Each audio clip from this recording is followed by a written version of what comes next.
Want to learn how to get an abundant amount of strawberries from your proper garden? Please stay tuned to this video where you'll learn just that. So coming at number one, which has to be one of the most important tips to keep in mind when growing strawberries, has to be choosing the perfect growing medium. Strawberries tend to be picky in where they're placed or where they're planted. That's why they're usually grown in raised beds or in containers, since you're able to go ahead and manage or choose what they're growing in. When choosing the perfect medium, make sure it has an element that allows the soil to be aerated, like most commonly used perlite, in which allows your soil to be more aerated and well draining, so compaction isn't a problem, neither like it staying flooded in the container. So make sure it has perlite or any element that keeps the soil aerated. Another thing you should look for is an element that keeps a little bit of moisture in the soil, like peat, which is a common element, or vermiculite, which retains a little bit of moisture to keep your plants happy whenever they need a little bit of water or a water supply to draw from. So make sure it has those two key elements, which is an element that aerates the soil, as well as an element that keeps a little bit of water behind to keep the soil nice and humid so your plants don't tend to dry out really badly. Coming in number two, which ties into the first topic about the growing medium, is you have to go ahead and add a slow release fertilizer or amend the soil you're planting your strawberries in. Strawberries are considered to be heavy feeders, so they need the proper nutrients to grow bigger and even produce better fruit for you and send off runners in later date.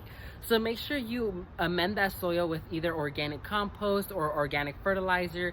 Just make sure you go ahead and amend the soil properly so your strawberries can have some type of nutritious value to draw from whenever they need it. So coming in number three, which is another main important key detail to growing strawberries, is making sure they're receiving the proper amount of sunlight. Just like any other plant that requires 5 to 6 plus hours of direct sunlight or 4 to 5, doesn't matter what it is, they need to be classified or put in their proper area where they receive the proper amount of sunlight. So strawberries are considered full sun loving plants, so they prefer 5 to 6 plus hours of direct sunlight in order to give you the best performance. So make sure you put them in an area in your garden that receives a little bit more than 5 hours of direct sunlight.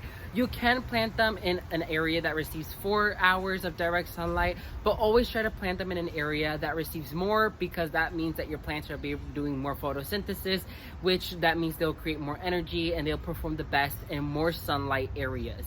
So make sure you provide the proper amount of sunlight for your strawberries to grow in. Coming in number four has to be their proper watering schedule. So strawberries, like any other fruit, like to have a well-draining environment, but that retains a little bit of moisture, because strawberries prefer not to dry out in between waterings.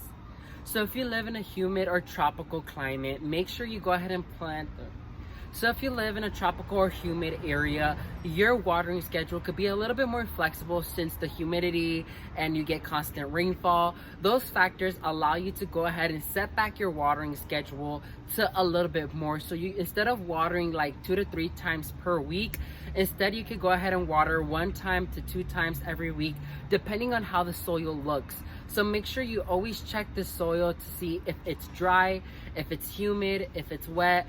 If it's wet, skip days of watering until you see the surface dry out, and then make sure to check the soil again, because the soil of the surface could be different from the bottom layer of the soil. So make sure the top layer dries out before giving it another watering, because that will allow your strawberries to get constant water so they can go ahead and stay happy and not dry out, neither wilt. So if you tend to allow them to dry out and they tend to wilt constantly, that will probably delay the game towards your strawberries. So your fruits might not be towards expected, the flower production neither. Also, it will set back its date in sending runners for you to have multiple strawberry plants.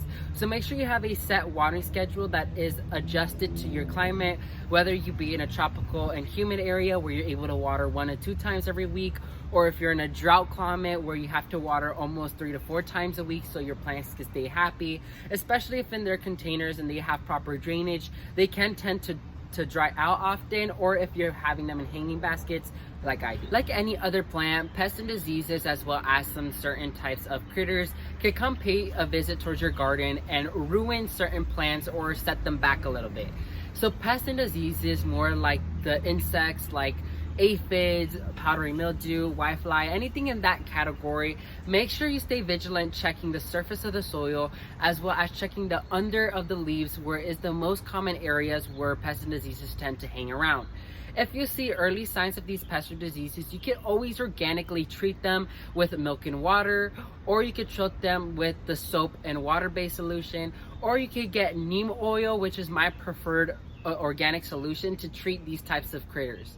If you have rodents like either rats or anything that tends to come around the garden and eat your fruits, you could always cover with a little mesh bag your fruits to make sure that your fruit doesn't get touched.